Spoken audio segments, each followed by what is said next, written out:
Vous allez tous bien? Ah, ben, gloire à Dieu. Donc, je suis content d'être parmi vous ce soir et d'apporter ce que le Seigneur a mis dans mon cœur depuis, je dirais, le dernier message. Après que j'ai fait le dernier message qui portait sur la maîtrise de soi. Si vous vous souvenez bien, la maîtrise de soi, puis j'avais mentionné que moi je voyais ça plus que se contrôler au niveau du boire ou du manger comme ça, mais une maîtrise de soi dans tous ses penchants, une maîtrise de soi-même dans toutes ses faiblesses, tout ça. Puis après ça, le Seigneur a mis en moi cette idée de parler, de venir vous parler de la colonne. La colonne, être une colonne dans le temple de Dieu. Ça rejoint un peu cette maîtrise de soi par le Saint-Esprit, la force du Saint-Esprit qui nous donne. Donc, j'aimerais qu'on puisse être encouragés ce soir, exhortés, édifiés à travers cette parole-là. Donc, merci. Alors, j'aimerais remercier le Seigneur et lui demander de bénir ce temps que nous avons ensemble.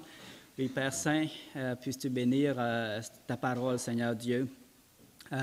Une prophétie, d'une part, c'est une prophétie qui est très belle et que j'aime beaucoup, dans laquelle j'espère qu'un jour, que je sais que je vais être avec toi et que tu vas faire de chacun de nous une colonne dans ton temple, Seigneur. Et nous aimerions étudier cette parole pour l'appliquer dans le contexte actuel, Seigneur Dieu. Nous te prions d'être avec nous et de parler à nos cœurs et de nous fortifier, Seigneur Dieu. Amen. Alors, on s'était dit au niveau des prédicateurs qu'on ne prendrait pas trop de temps pour laisser du temps qu'on puisse avoir un partage et prier aussi. Alors, Michel... OK. Mais moi, je ne regarderai pas l'heure. Mais regardez l'heure pour moi, puis si l'heure approche, levez la main et moi, je vais couper ça un peu plus court. Je ne devrais pas prendre trop de temps, par exemple. Donc, OK, c'est déjà fait? Okay.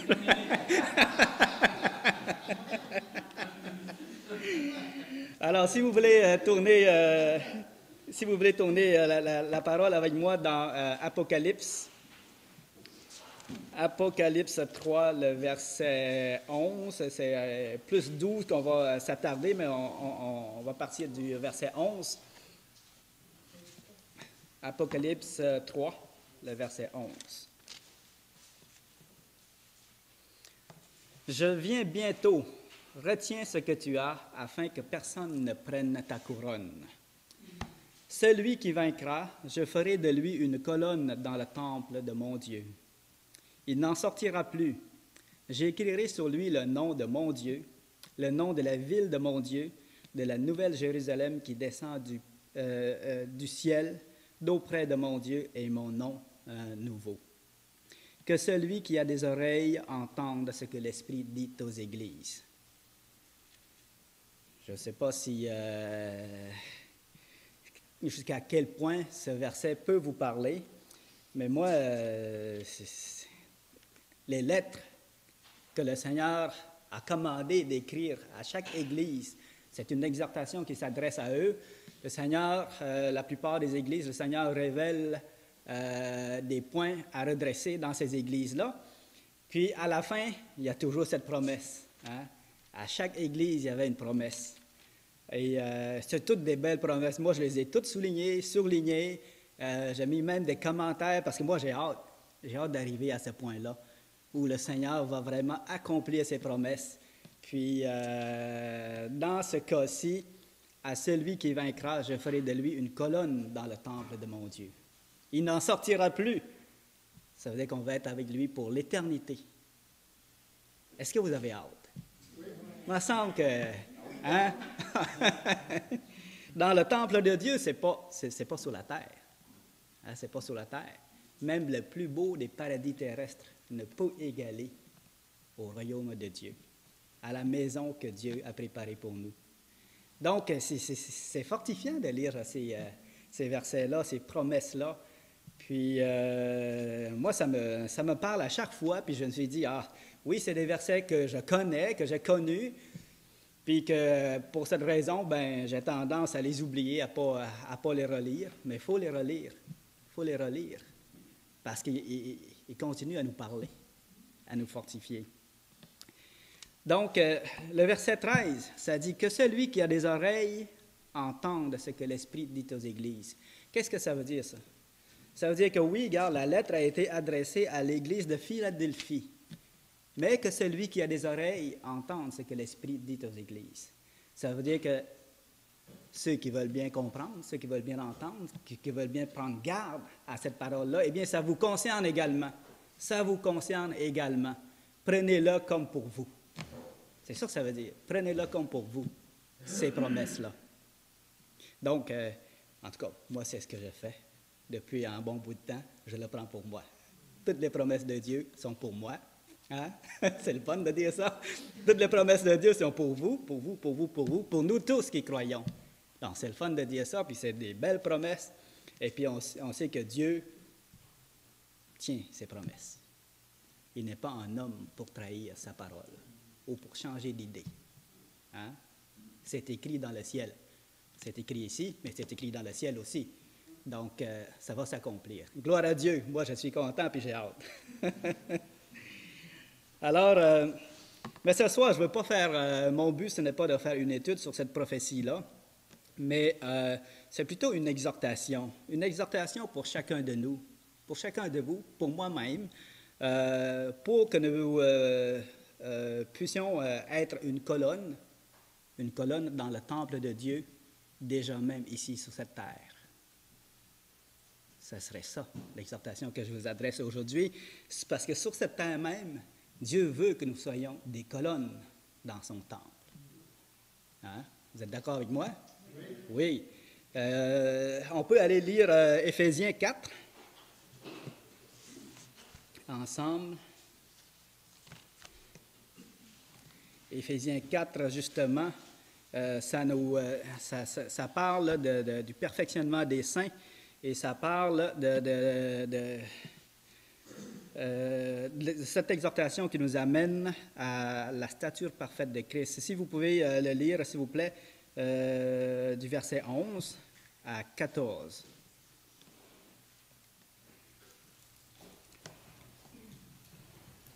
Et il a donné les uns comme apôtres, les autres comme prophètes, les autres comme évangélistes, les autres comme pasteurs et docteurs, pour le perfectionnement des saints, en vue de l'œuvre du ministère et de l'édification du corps de Christ, jusqu'à ce que nous soyons tous parvenus à l'unité de la foi et de la connaissance du Fils de Dieu à l'état d'homme fait, à la mesure de la stature parfaite, afin que nous soyons tous des enfants flottés et emportés à tout vent de doctrine par la tromperie des hommes, par le ruse dans les moyens de séduction. Merci. Donc, ici, on voit, il y a des pasteurs, il y a des docteurs, il y a des prophètes. Et bon, tout ça, c'est pourquoi? C'est pour le perfectionnement des saints. Pour le perfectionnement des saints, afin que nous parvenions à la stature parfaite de Christ, que nous soyons des hommes faits, des femmes faites dans le Seigneur. Quand on met un enfant au monde, on espère qu'il va grandir. Hein? Puis on espère, en tant que chrétien, qu'il va grandir dans les voies de Dieu. Puis dans le monde, ben, les gens vont espérer que leur enfant grandisse en bonne santé, qu'il n'y ait pas d'infirmité, qu'ils puissent être des personnes intelligentes, qui agissent bien, et ainsi de suite, qui ont tout pour fonctionner, qui deviennent des hommes faits puis des femmes faites. Hein? Dans la vie courante, c'est ça. Mais dans le Seigneur, c'est pareil. Quelqu'un qui vient au Seigneur, le Seigneur ne veut pas qu'on reste bébé. Le Seigneur veut qu'on se développe, qu'on grandisse, qu'on devienne des hommes et des femmes accomplis dans la foi. Hein, il veut qu'on soit de bons témoignages. Donc, c'est une exhortation qui que le Seigneur nous adresse ici, et vous le connaissez déjà. Moi, je suis là tout simplement en tant que motivateur. J'aimerais qu'on puisse se encourager ensemble pour se motiver à cela ce soir. Alors, moi, j'aimerais vous poser une question, parce qu'on parle de colonne. C'est quoi une colonne?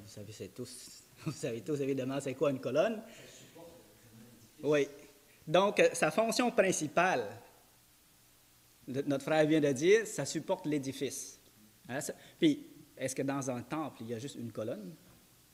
Il y en a plusieurs. Il y en a plusieurs des colonnes pour supporter toute la structure du temple. Et ce n'est pas une décoration. La fonction d'une colonne, ce n'est pas sa fonction principale, ce n'est pas une décoration. C'est sûr que les hommes, dans la réalité, ils vont un peu décorer, mettre un style à la colonne pour que ça fasse beau un peu. Mais sa fonction principale, c'est vraiment de supporter toute l'architecture, la structure du temple. Pourquoi? Pour que le temple résiste aux intempéries. Pour qu'il résiste à travers les temps. Hein? Donc, les caractéristiques d'une colonne, eh bien, on va parler de sa force, de sa grandeur. Plus que la colonne est grande, ben, on va dire « Wow! » Jamais ça va tomber, cette affaire-là. Ou si ça tombe, ben, il faut que je m'écarte de là. Mais quand on voit une grosse colonne, ben, on a tendance à dire « Ouais, ça c'est fort. Ça va supporter toute la structure de ça. » Mais heureusement qu'il n'y a pas juste une colonne, mais il y en a plusieurs. Puis donc, on parle de sa force, on peut parler de sa couleur, tout ça, mais de sa solidité, surtout de sa solidité. La solidité d'une colonne. Donc, c'est ça, c'est pour qu'elle puisse supporter toute la structure pour pas que le temple s'écroule. Pour pas que le temple s'écroule. Hein? Alors, le Seigneur nous appelle à être ces colonnes sur cette terre même. J'aimerais juste faire une parenthèse pour aller voir avec vous l'image d'une colonne parfaite, qui est l'image de Christ lui-même. Et puis, parce que c'est très poétique, puis c'est rare qu'on parle de ce psaume-là. S'il vous plaît, tournez avec moi au psaume 45. Psaume 45.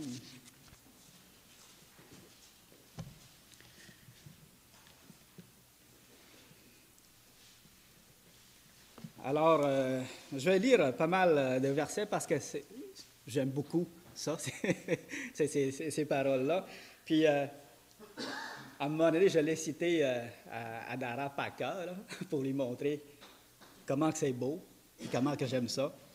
Mais je vais vous le lire à partir du verset 2, psaume 45. « Des paroles pleines de charme bouillonnent dans mon cœur. Je dis, mon œuvre est pour le roi, que ma langue soit comme la plume d'un habile écrivain. Tu es le plus beau des fils de l'homme, la grâce est répandue sur tes lèvres. C'est pourquoi Dieu t'a béni pour toujours. Vaillant guerrier, ceins ton épée, ta parure et ta gloire. Oui, ta gloire, sois vainqueur, monte sur ton char, défends la vérité, la douceur et la justice, et que ta droite se signale par de merveilleux exploits. Tes flèches sont aiguës, des peuples tomberont sous toi, elles perceront le cœur des ennemis du roi. Ton trône, ô Dieu, est à toujours, le sceptre de ton règne est un sceptre d'équité. Tu aimes la justice et tu hais la méchanceté. Hein? C'est pourquoi, ô Dieu, ton Dieu t'a oint d'une huile de joie par privilège sur tes collègues. La myrrhe, l'aloès et la casse parfument tous tes vêtements. Dans le palais d'ivoire, des instruments à cordes te réjouissent. On va s'arrêter ici. Vous savez de qui qu'on parle? C'est du Seigneur Jésus. Hein? Il est un modèle en toutes choses. Mais ici, on voit cette caractéristique d'une colonne parfaite, d'un héros parfait. Ça dit ici, la grâce est répandue sur tes lèvres. C'est une des caractéristiques d'un enfant de Dieu, du Seigneur lui-même, mais qu'un enfant de Dieu doit avoir, doit imiter. C'est pourquoi Dieu t'a béni pour toujours. Vaillant guerrier, ceins ton épée, ta parure et ta gloire. Oui, ta gloire. Pourquoi? Bien, sois vainqueur. Défends la vérité, la douceur et la justice. Défendre la vérité, la douceur et la justice. Hein? Donc, vous savez, on est appelé à ça. On est appelé à être des défenseurs de la vérité, de la douceur et de la justice. Parce que Christ l'est, lui. Christ l'est. Donc, si je veux paraphraser, je pourrais dire, Jean-Paul, Saint ton épée est apparue et ta gloire, vis ta gloire, sois vainqueur, monte sur ton char, défends la vérité, la douceur et la justice. Je peux dire ça à chacun de nous. Vaillant David. Hein? Saint ton épée est apparue et ta gloire, défends la vérité, la douceur et la justice. C'est une exhortation que le Seigneur nous adresse à chacun de nous. Parce que si c'est écrit, c'est pour notre édification. Si c'est écrit, c'est pour nous donner un exemple. Si c'est écrit, c'est pour qu'on puisse mettre en application toutes ces choses-là. Donc, ce qui est beau aussi ici, au verset 8, ça dit « Tu aimes la justice et tu hais la méchanceté ». On devrait être comme ça. On devrait aimer la justice et haïr la méchanceté en tant qu'enfant de Dieu. Hein? Donc, je voulais vous partager sur ce verset, sur ce psaume-là, parce que je trouve que ça cadre bien. Maintenant, si l'on veut revenir à la prophétie dans Apocalypse 13, 12, Apocalypse 3, 12, s'il vous plaît, que celui qui vaincra, je ferai de lui une colonne dans le temple de mon Dieu. Il n'en sortira plus. Vous savez, j'aime cette promesse. J'aime cette promesse et puis j'aime l'idée qu'un jour, je vais être une colonne dans le temple de mon Dieu, comme je l'ai mentionné tantôt, puis d'avoir le nom de Dieu écrit sur mon front, d'avoir le nom de la ville de mon Dieu sur mon front, puis d'avoir le nouveau nom du Seigneur Jésus sur mon front. J'aime me voir arriver à cette étape-là. J'aime cette idée-là, puis j'ai hâte. Mais il y a une question que je me pose. Maintenant, sur cette terre, jusqu'à quel point je suis une colonne dans le temple de Dieu? Jusqu'à quel point? Hein? Jusqu'à quel point est-ce que le nom de Dieu brille sur mon front? Je peux voir que je brille une certaine mesure, que le nom de Dieu brille jusqu'à une certaine mesure dans ma vie, mais jusqu'à quel point? Est-ce qu'il y a encore de la place à l'amélioration? Ça, je peux vous répondre oui. En tout cas, pour moi, oui. Beaucoup de place à l'amélioration. Que le nom de Dieu brille encore davantage sur mon front. Et ça, il faut beaucoup de consécration, beaucoup de persévérance, beaucoup de... ça prend de passer beaucoup de temps dans la présence de Dieu, dans la prière, en communion avec le Seigneur. Jusqu'à quel point le nom de Dieu brille-t-il sur mon front? J'aimerais qu'on puisse, chacun de nous, se poser cette question-là. Puis s'examiner, puis répondre pour soi-même. Jusqu'à quel point je brille? Ou le nom de Dieu brille en moi? Et jusqu'à quel point est-ce qu'on m'associe à Christ? Jusqu'à quel point est-ce qu'on m'associe à la cité de Dieu? Au fait que je suis citoyen des cieux. Parce que la prophétie dit le nom de la ville de mon Dieu, de la Nouvelle Jérusalem qui descend auprès de mon Dieu. C'est quelque chose qu'il a mentionné également, qui va briller sur notre front. Attendez un peu que je relise. Il n'en sortira plus celui qui vaincra, je ferai de lui une colonne dans le temple de mon Dieu. Il n'en sortira plus. J'écrirai sur lui le nom de mon Dieu, puis le nom de la ville de mon Dieu. Donc, c'est ça l'idée. Et puis, jusqu'à quel point, je me pose la question aussi, jusqu'à quel point le nom actuel de Jésus brille-t-il sur mon front? En ce temps-là, son nouveau nom brillera sur mon front, mais actuellement, jusqu'à quel point son nom actuel brille-t-il sur mon front? Donc, c'est une prophétie telle que c'est présenté là, mais moi, j'aimerais vous le présenter sous cette exhortation-là. Donc, aujourd'hui, nous devons faire nos efforts, pour être une colonne dans le temple de Dieu comme tel. Et qui est appelé à être une colonne? qui est appelé à être une colonne dans le temple de Dieu? Est-ce que quand on parle de ça, là, on voit le pasteur, on voit les évangélistes, on voit les docteurs, les gens consacrés, les missionnaires. Est-ce qu'on voit ceux-là? Est-ce que c'est juste à eux que c'est adressé, cette exhortation? Non. Oui, c'est ça, c'est aux enfants de Dieu en général. Tous les enfants de Dieu, vous comprendrez. Parce qu'il faut faire une différence. Moi, je crois que les pasteurs, ceux qui ont reçu un ministère spécial, il faut qu'ils soient des colonnes. Il faut qu'ils soient des colonnes dans le temple de Dieu. Mais ce n'est pas donné à tous d'être des pasteurs. Mais ils sont quand même appelés à être des colonnes de vérité dans le temple de Dieu pour défendre la vérité. N'est-ce pas? Je ne sais pas si je m'exprime bien sur ce point-là. Mais donc, pour moi, c'est clair. Pour représenter le Seigneur sur cette terre, sous une fonction officielle, en tant que pasteur, docteur, tout ça, il faut qu'on ait un bon témoignage, un témoignage irréprochable, puis pour remplir bien notre fonction. Mais être une colonne dans le temple de Dieu ne veut pas nécessairement dire être pasteur, docteur, tout ça. Donc, parce que tous nous sommes appelés à être des hommes faits et des femmes faites en lui, bien bâtis pour le Seigneur. Ça le dit dans Éphésiens, jusqu'à ce que nous soyons parvenus à l'unité de la foi, à l'état d'homme fait, à la mesure et la stature parfaite de Christ. Donc, il faut qu'on soit fort. Il faut avoir une foi solide qui résiste à toute épreuve. À toute épreuve. Moi, j'aimerais donner quelques catégories d'épreuves. L'épreuve, le feu. Il faut qu'on résiste au feu, aux inondations, à la disette et à l'épreuve du temps également. À l'épreuve du temps. Le feu, c'est quoi? Bien, c'est toutes les épreuves qui nous consument, toutes les épreuves qui nous découragent, toutes les épreuves qui nous rendent anxieux, qui nous blessent, qui nous grugent. Ça, c'est le feu qui nous consume. Le croyant doit avoir assez de foi, une foi solide dans le Seigneur pour résister à ces épreuves-là. Ne pas se décourager, puis persévérer dans la foi, dans la prière, avec le Seigneur. Donc, une foi solide qui résiste au feu.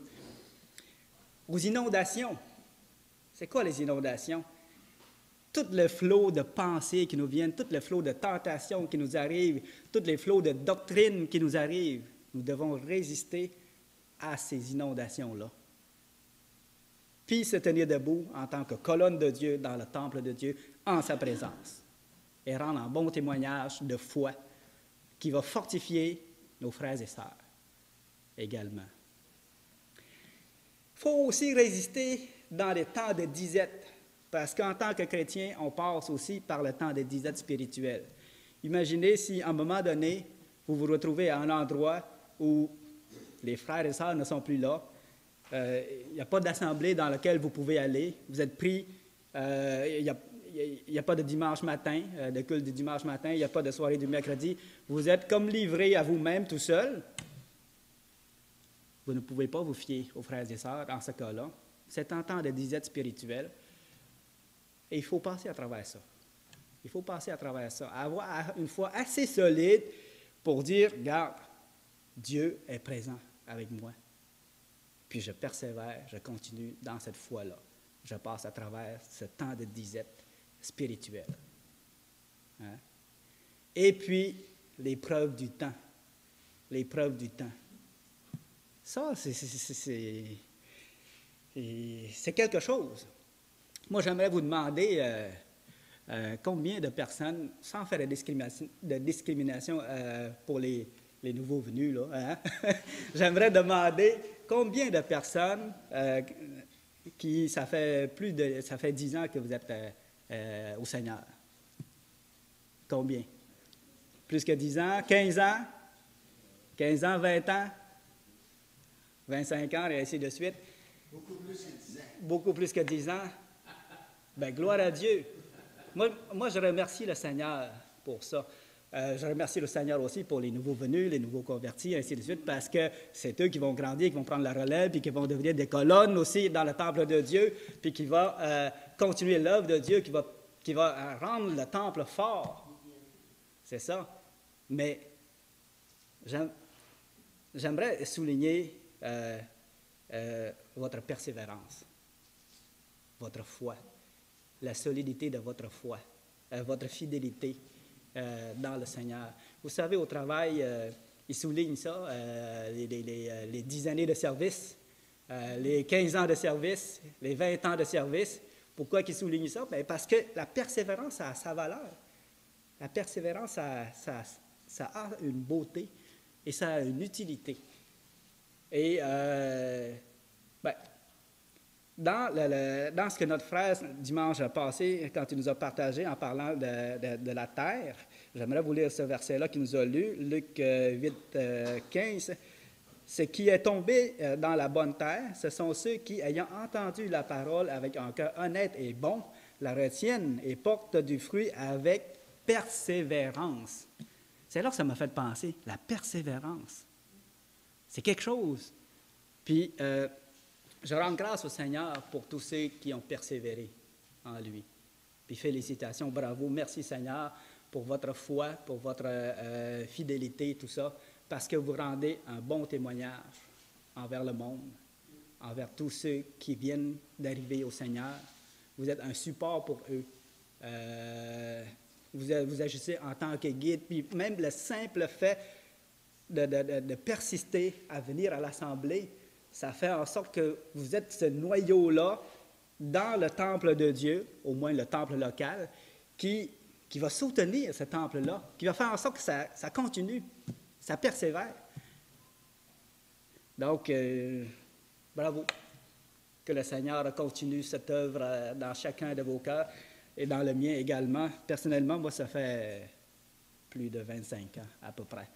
Et j'ai passé par les temps de disette. J'ai passé par des temps d'inondation. Par les feux. J'ai passé par les temps de feu aussi. Hein? Pardon? Oui, à chauffer. Puis ça n'a pas été facile. Mais il faut résister. Et me voici encore devant vous. Mais gloire à Dieu pour moi également. De l'œuvre qu'il a fait dans ma vie. Hein? Je suis content d'être toujours en sa présence, à le servir et d'être avec vous ce soir. Donc, c'est une exhortation, puis que le Seigneur vous bénisse dans ce sens-là. J'aimerais, je pense que je vais terminer bientôt, aller lire dans Hébreux 5, le verset 11 à 13, parce que c'est l'exhortation que je vais adresser par rapport à ceci, c'est de faire attention à ne pas être au lait toute notre vie. 5 minutes, c'est bien. Fais attention à ne pas être au lait toute notre vie. Donc, on va lire Hébreux 5, 11. Oui.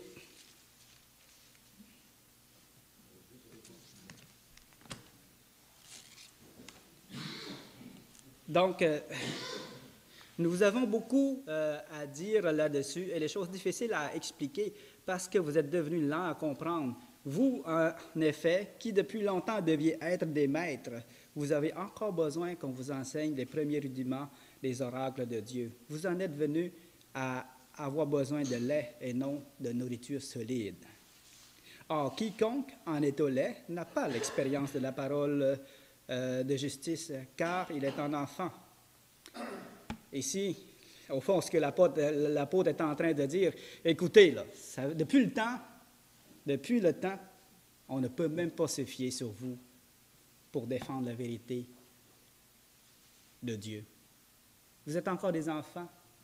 Au lieu d'être des maîtres, vous êtes encore des enfants. Au lieu d'être des colonnes, des exemples pour supporter les nouveaux convertis, exemple, vous êtes encore des enfants.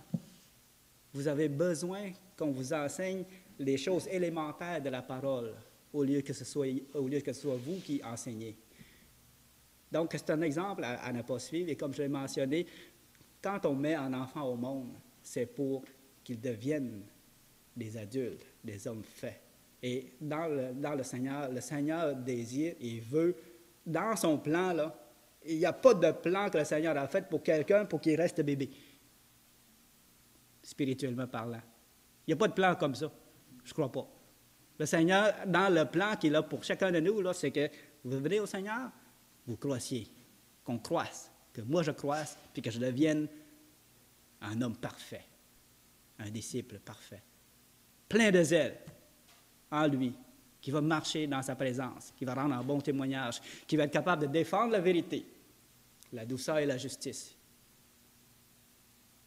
puis qui va résister aux intempéries et qui va supporter toute la structure, l'architecture du temple de Dieu. Vous savez c'est quoi le temple de Dieu? C'est son Église, l'Église locale, l'Église universelle, si vous voulez.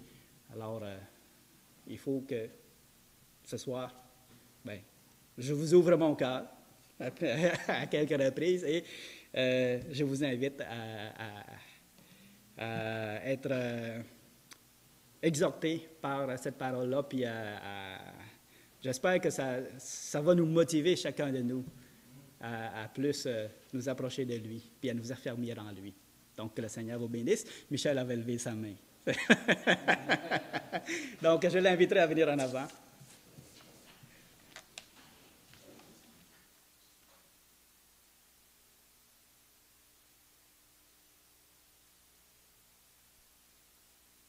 Beaucoup, Rashad, pour toutes ces belles applications qu'on peut mettre en pratique dans nos vies personnelles. Cette semaine, j'ai eu une réunion, puis je partageais justement au groupe avec qui j'étais. J'ai eu un téléphone cette semaine, puis j'étais vraiment réjoui de ce que j'ai entendu. Quand on voit des gens qui mettent le don au service de Dieu, c'est tellement agréable. C'est excitant, c'est chaleureux. Et puis, il y en a une bonne qui m'a été contée, puis il faut que je vous la partage. C'est un chrétien que j'ai connu, ça fait peut-être, je dirais, 2 ans, 3 ans. Il ne demeure pas dans la région aussi. Puis, mais un homme avec un cœur d'évangéliste. J'en ai vu une fois dans ma vie, au tout début, quand j'ai accepté Jésus-Christ, qui maintenant il est auprès du Seigneur, il est mort à l'âge de 33 ans, il faisait du diabète, c'était très, très avancé, puis j'avais été tellement édifié de voir son enthousiasme, comment est-ce qu'il, dans l'évangélisation, c'était une joie de le voir aller. Et le téléphone que j'ai eu cette semaine me racontait que un deuxième là, qui est là présentement à quelque part, puis un gars qui chauffe des autobus. Puis tous ceux qui embarquent dans l'autobus, ils entendent parler de Jésus-Christ. Tous ceux qui embarquent dans l'autobus, hommes, femmes, enfants, qu'importe, ils vont parler, puis ils parlent, puis ils parlent. Ils n'arrêtent pas. C'est vraiment spécial. Puis la personne me racontait que l'année passée, cette personne-là avait été dans un cimetière. C'était la fête des pères. Alors, quelqu'un y avait été comme pour se recueillir parce que la personne avait perdu quelqu'un, son père. Puis quelle ne fut pas sa surprise de remarquer comment est-ce que dans le cimetière, il y avait des gens comme ça. On ne pense pas à ça, hein? Moi, ça ne m'est jamais venu à l'esprit, là. Et sûrement qu'à la fête des mères, je veux penser qu'à la fête des mères, que beaucoup vont dans les cimetières juste pour se recueillir. Et puis penser à leur mère décédée ou le père décédé. Puis lui, quand il a entendu qu'il y avait tant de monde que ça, puis c'est arrivé cette semaine, là, puis la fête des pères, il s'en vient, le 16, enfin, ça s'en vient. Alors, son désir le plus chaud au cœur, il dit, je vais aller voir les responsables du cimetière pour leur demander de mettre une tête de livre dans le cimetière avec des Bibles, il dit, dans le but de parler à ces gens-là. Je faisais juste d'écouter, puis j'entends, mais ça me réjouit tellement de voir des des gens qui vont prendre position de même, qui s'en vont dans des endroits où il y a du monde comme ça, là, et qui va maintenant apporter l'Évangile. Ça me fait penser tantôt quand Cossard a dit qu'il y avait de la place à l'amélioration, jusqu'à quel point est-ce que je ressemble au Seigneur Jésus. Dans le fond, suis-je un homme consacré? Ça reviendrait à cette pensée-là qui vit dans mon esprit. Suis-je un homme consacré? Et oui, à quel degré? Suis-je entier ou bien partagé? La question se pose. Suis-je entier ou bien partagé vis-à-vis du Seigneur Jésus? C'est tout ou c'est rien? C'est pas entre les deux, mon cœur balance, entre les deux, j'hésite un peu. Non. C'est vraiment de prendre position. Pas facile. C'est pas facile de prendre position. C'est pas facile de marcher par la foi. Pas facile de prendre des décisions de la foi. C'est pas facile. Est-ce impossible? C'est pas impossible. On est appelé. Le juste vivra par la foi. Dans Habakkuk 2,4, le juste vivra par sa foi. Dans Hébreux 10, il revient encore avec ça. Le juste vivra par la foi. Ça revient constamment. Je recevais un courriel de Steve Jones la semaine passée et qui parlait justement de l'importance de la foi. Que ceux qui vivent par la foi se portent beaucoup mieux. Santé beaucoup mieux. C'est mieux dans toute la ligne. Ceux qui vivent et qui marchent par la foi. Eh oui, je viens bientôt, que la Bible a dit. Retiens ce que tu as. Retiens ça. Retiens ça. Oui. Pierre-Paul. Dans ce passage-là aussi, on voit dans le contexte que c'est dit dans la colonne aussi. Juste avant, il parle du verset 5, souviens-toi, où il dit, ouais, où est-ce que j'ai... Parce que tu as gardé la parole de la persévérance en moi. Regardez-vous ici à l'heure de la tentation qui va venir dans le monde. Là, il parle de celui qui n'avait pas une colonne. On voit de plus en plus qu'avec autour du Seigneur, on risque d'être brassé aussi pas mal. Et c'est là que c'est important d'avoir des colonnes aussi, parce que la tentation vient quand l'Église est moindrement persécutée ou brassée, ou aussi au niveau de tous les voies, aussi des milieux. Tout ce qui s'en vient, on veut tellement tout mettre de côté, là, tout ce qui s'adresse à la foi. Et je pense que là, les colonnes sont importantes aussi dans un édifice. Et puis, Francis, c'est dans un contexte de tentation, hein, puisqu'on est éprouvé, là, ça prend une colonne pour soutenir, et puis ça devient important. C'est ferme dans le Seigneur. Et persévérer. Ben oui, persévérer, c'est pas évident. Jean-Marc. Oui, un peu pour faire suite à nous, tu m'avais pas vu, j'ai juste vu la même tout à l'heure, une fois. Dans les 7 églises d'Asie, il y en a une que le Seigneur ne fait pas de reproche. C'est intéressant ce que le Seigneur leur dit. C'est l'église au chapitre 3, le verset 7. L'église de Philadelphie. Il dit, il rentre dans l'église de Philadelphie. Voici ce que dit le Saint, le véritable, celui qui est à la vue de la ville, celui qui ouvre et personne ne fermera. Celui qui ferme et personne n'ouvrira. Il dit, je connais tes œuvres, voici parce que tu as peu de puissance, c'est fort, et que tu as gardé ma parole. Moi j'aime, tu as peu de puissance, ça veut dire que ces gens-là savaient qu'ils étaient dépendants de leur sauveur. Ils dépendaient de la puissance de leur sauveur quelque part, mais il leur dit un petit peu plus loin au verset 2, il dit, je connais tes œuvres, voici parce que tu as plus de puissance et que tu as gardé ma parole et que tu n'as pas oublié mon nom. J'ai mis devant toi une porte ouverte que personne ne peut fermer. Voici, je te donne sur la synagogue de Satan qui s'est dit juif et ne le sont pas, mais qui ment. Voici, je les ferai venir se prosterner à pied et connaître que je t'ai mis, parce que simplement tu as gardé ma parole, de la persévérance en moi, je te garderai aussi à l'heure de la tentation qui viendra sur le monde entier. Il faut éprouver les épreuves de terre. J'aime beaucoup quand il exprime le fait que plus tu as plus de puissance de garder mon nom jusqu'à la fin. Il n'y a pas de reproche à la vie. C'est bon. C'est vraiment agréable.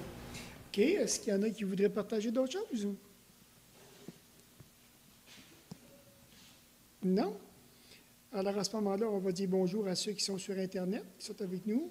Alors, on va leur souhaiter une bonne semaine et rendez-vous la semaine prochaine. Et pour nous ici, on va...